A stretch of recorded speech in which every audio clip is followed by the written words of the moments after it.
You've probably seen Ryan Kluftinger's latest video on the Canadian motorcycle store Fortnine's channel, where he says that motorcycle armour is useless.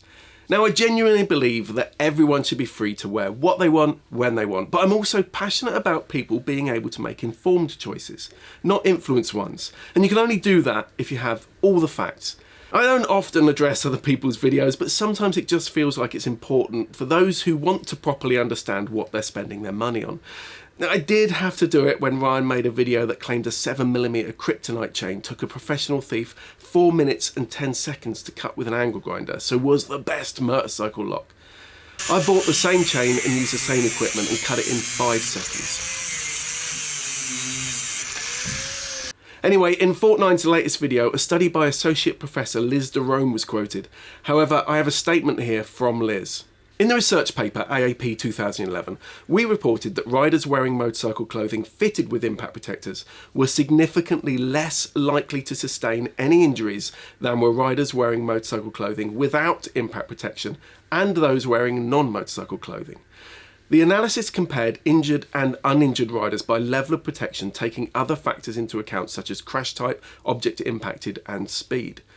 We were able to demonstrate significant reductions in open wound injuries associated with level of protection but not fractures. In our discussion, we explained that the study sample of 212 was too small to determine statistically significant evidence for the reduction of fractures. This is because fractures represent just 15% of riders' injuries compared to 71% soft tissue injuries across a population sample of crashed motorcycle riders. We strongly recommend that riders continue to wear impact protectors. Something else I want to address is that in his video, Ryan compares equestrian armour standards with motorcycle standards.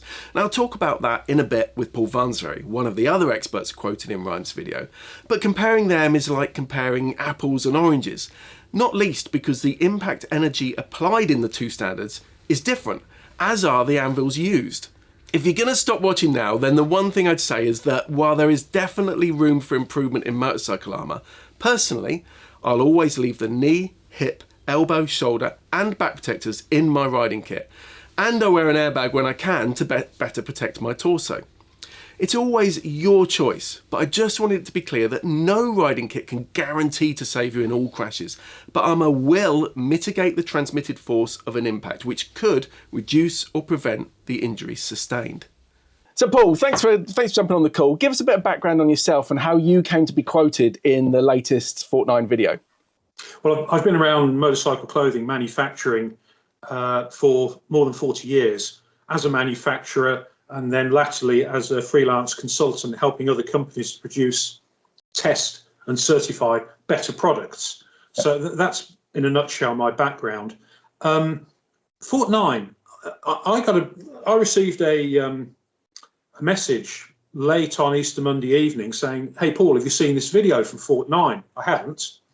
So I thought I'll have a look at that, see what it's about.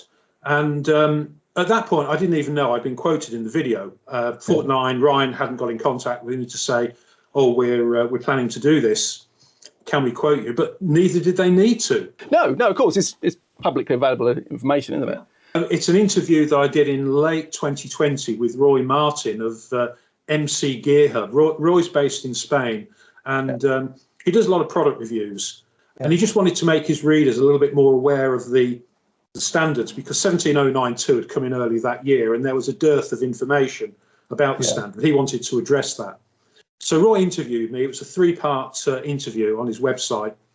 And what Ryan at Fortnine has done is he hasn't misquoted me. Let's be absolutely clear on that. He has quoted me accurately.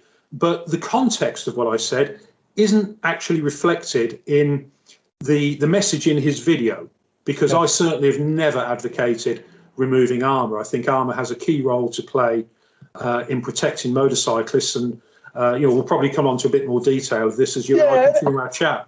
And I should say in comments Ryan's made since, he is stressing he's not saying that people should take armour out, but he's saying it's his personal choice. But I do think a lot of people rightly look up to Ryan for advice on what to do in riding. And I should jump in here now. We predominantly make videos for the UK area, but anybody watching this in the US, for instance, 17092 is a European standard for garments, and all motorcycle clothing sold in the UK and in Europe legally has to have been tested and certified to a safety standard, be it 17992, 13594, different standards for different bits of kit. And that just puts the onus on the manufacturer to ensure that what the person is buying meets some minimum safety requirements, which is pretty well the gist of it, isn't it?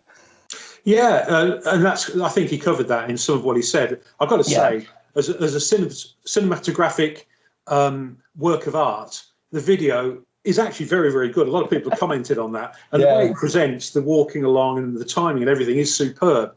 It's just a little bit out on one or two aspects of the information. But he's expressed a view. He's entitled to review. But it's not what I would recommend to people. But that's my choice. And it's their choice which advice they follow. Yeah. So there was something Ryan said about transmitted forces, and there's been comparisons made to the equestrian market. Now, you deal with PPE for the equestrian market and motorcycle. Can you just explain, put this into some context that the average rider can understand?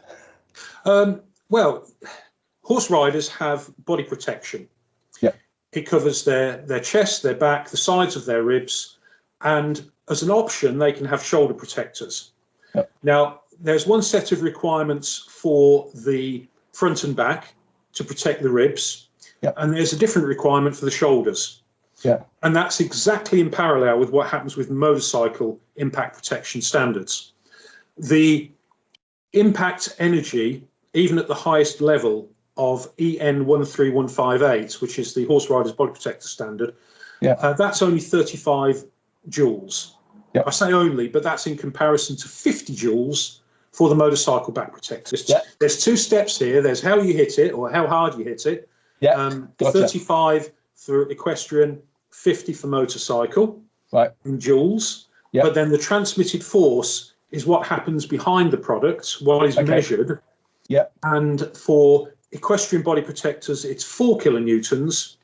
And at level 2 of the motorcycle back protector standard, it's 9 kilonewtons. So we're putting more in with the motorcycle standard. You're hitting it harder, and you're also allowing more transmitted force through. Yeah. Okay. With the, roughly speaking, with the equestrian, you're not hitting it quite as hard, but you're allowing less through. Okay. So is there any information on what 9 kilonewtons means to part of your body? You can only really look at medical data or research that's been done. Dr. Woods did some work on this back in about 2002. I happen to have it open on my screen at the moment. And he was saying that for the torso, somewhere between 3 and 4 kilonewtons spread across an area, or 0.5 kilonewtons if focused on a single rib, because the ribs obviously are very fragile compared to the back and other parts of the torso. But as most of the torso is ribs, then you really need to protect them to the highest extent possible. What about the extremities, like your knees, elbows, stuff like that? Well, they can withstand higher transmitted forces according to the research. And I mean, here again, referring on screen to the document that Dr. Woods produced more than 20 years ago, we're looking at 8 kilonewtons for a knee. Femur fractures rarely occur below 10 kilonewtons. Part of the narrative in his document here. But patella impact, 8 kilonewtons transmitted through knee padding. Yeah. Okay. So, and of course, with the motorcycle standard, we're looking at 20. So there's the potential there for improvements in the armour. Yeah, those improvements have been known about since before 1621 was even in an advanced draft form. And that's the armour standard, isn't it? That's the armour standard, 1621 Part 1, and of course, by extension, Part 2. And there were materials available back in the early 1990s, while these standards were still in their very formative stages, that could absorb incredible amounts of energy. The issue was they were extremely dense or extremely stiff. Right, yeah. And I think actually setting a slightly lower threshold initially has been advantageous for motorcyclists, because what you've got is more wearable armour to get riders used to wearing these products. I think if you've gone in from the get-go with this very thick or very dense, more likely, very stiff armour, then riders would have been put off using it. And I think you'd have ended any prospect of the extent of take-up of impact protection that we've seen in the last 20, 25 years. So I think the way that it's worked out has actually been highly advantageous for riders. But riders now, because they're used to the impact protection, we're starting to see more people saying, well, where to next? Where can I get better protection? For me, more sizes is key. It's no good having the best impact protection you can get, level 4, 5, 6, 7, 8, if it doesn't cover all the bits it's meant to cover. And that's particularly for larger or taller riders. So there's work to be done there. And I would say that's probably as important, if not slightly more so, than starting to look at higher impact energy attenuation. But we know from what we're seeing with new materials, from what we're seeing with the way that some products using advanced materials are engineering certain designs into their protector so they collapse in a controlled way, that it's possible to get relatively thin but extremely high performance impact protectors. So you mentioned Type A and Type B armour, and in his video, Ryan only really talked about Type B. Of course, Type A is the small of the template that manufacturers can design to, so it can't go below the size of a Type A template. And Type B is the larger template. It comes down to more than just using the biggest, doesn't it? It also comes down to the size of the wearer. Presume they've got to have armour appropriate to their size. Well, there's no mechanism for assessing that. Either in 1621 Part 1, the limb joint limb protector standard, or in 17092, the garment standard. It's simply not assessed. But these are the two templates for an elbow protector. Now, you can actually see that Type B is larger than Type A. That's evident. The actual scale of it is irrelevant for the purposes of illustration. But if I put that Type A template on my elbow, it just covers the elbow and goes down slightly onto my forearm. But look how much of my forearm is exposed. And the other thing, and you're about 6 foot, aren't you? Yeah, I'm 1.94 meters. But it's also the wraparound.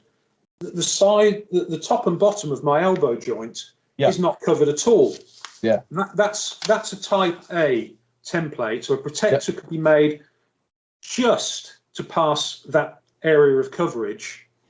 But for me, and for anyone, perhaps someone who does bodybuilding, a bit more weight in the gym, they would find that the coverage of a Type A protector is not adequate. The whole of their joint is not being protected. It's the same with the shoulders. It's the same with the hips and the knees. But it is quite legitimate for a manufacturer, as it currently stands, to take a Type A protector and to put it into any size of garment. And just recently, I've been working on certification for one client company, getting their jackets and trousers through certification. Their size range goes from 3XS to 8XL. Wow. I mean, they're using Type B protectors in the large garments, but the fact is that there's no requirement for them to do that. They could use Type A protectors, which are also a little bit cheaper than Type B because there's less material. And they could get certification for that. And as the wearer becomes proportionately bigger, they are receiving a decreasing in proportion amount of protective coverage. Now, I guess if somebody's wearing a Type A protector and it only covered a very small area, a relatively small area, surely that's still, I'm not advocating, personally, I think it should be Type B and the potential to go beyond. And we know that Rucker, Klein, Staedtler, and I'm sure there are others, sorry for anybody else, but manufacturers are making bigger armour. But of course you can judge that for yourself when you're buying. And it's still got to be that balance of comfort and ease of moving around. But the point is, even if with a small armour, if the impact happened on that small point, it's still doing a job. But looking at the size, I think, we should have bigger armour. And also, we shouldn't ignore airbags, which provide as long as they deploy. And I'm not suggesting airbags won't deploy. I wear an airbag as much as I possibly can. Personally, I prefer an electronically triggered one that has more potential to fire while I'm still with the bike. So if I don't separate with the bike, it will still fire in the right circumstance. Or if I get struck, which has happened to me when I wasn't wearing an airbag. I know you wear an airbag, don't you? What you wear an Alpine Stars because you're really impressed with the coverage it offers, aren't you? They cover. Well, yeah, my report as an owner is on Bike Social. Anyone can access it. But I did my research, and that was the product that I considered suited my needs and offered me what I was looking for. There's lots of them out there that are really good, whether they're tethered or electronic or whatever. And we agree as well, they offer far more protection than any current and probably a long way off in the future static or passive armour can't they? They really absorb a huge amount more energy, especially in the particularly vulnerable torso area. Yeah, I think the Alpine Stars vest that I have, I believe the claim that's being made is that it's the equivalent of 9 conventional back protectors, foam back protectors, being sandwiched on top of each other. That's what the airbag gives you. That's the claim. Incidentally, coming back to what you're saying about sizing, about if the protector covers the elbow cap, let's make sure I get the right one here. That's an elbow. If you land on that, that's fine. Valid comment. But how many riders, if they're tipped off their bike or fall off their bike, are capable of such precision landing? Yeah, absolutely. And of course, the armour's got to stay in place. Again, something you can assess for yourself when you're trying something on. And I'm going to be doing a video, this has been a bit of just a quick catch-up video, really, but I'm going to be doing a big video working with you and a lot of other experts in this about how safe do you need to be so people can make those choices. But yeah, when you try and kit on, check that ideally it should have level 2 type B armour, but a lot of people won't be able to get to the armour and know where to find that type B written on it. Check that it covers your limbs properly and that it doesn't shuffle around, because if when you fall off it rolls to the side, it's not going to do anything, is it? Well, they should have the booklets that comes with the armour that will tell them which performance level, which size it is. So there should be documentation with it that says level 2 type B, for example. One aspect of the way armour is fitted into garments is that the snugness of the fit of the component into the pocket in which it is placed, that is assessed by the test house. Right, yeah.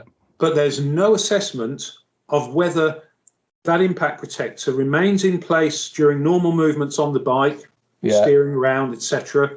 And in the event of an impact. That is not assessed. It was in EN 13595, but that particular assessment didn't make it across to EN 17092.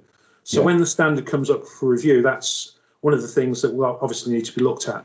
We both agree that's one of the inadequacies with the current armour certification and the standards we have. But ultimately, I guess the question I just wanted to answer is, would you take the armour out of your kit, even if it was small? Emphatically no. Right. No.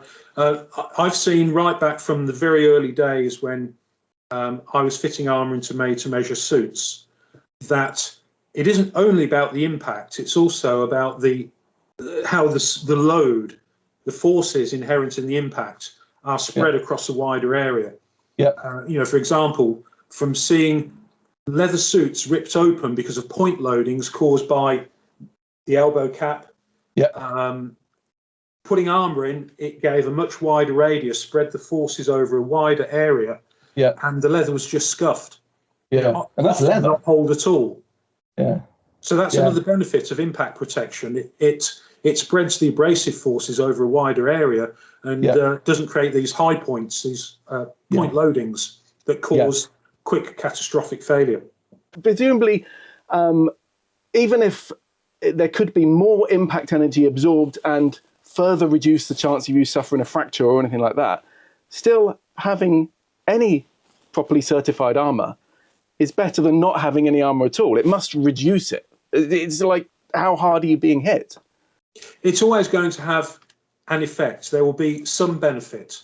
And the benefit will be lower for level 1 than it is for level 2. and so on, depending on what happens next with performance classes. No, it's personal choice. Yes. Personally, definitely. I have all of the impact protection in my garments, all of them, and the only time they would ever be removed is when it needs washing.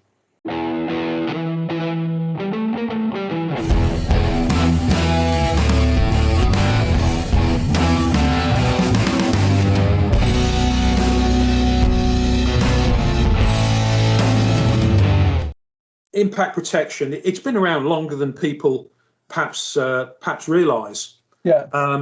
Just chatting to a few people in the trade, the first motorcycle racing suit with impact protection made in the UK is thought to be from circa 1977.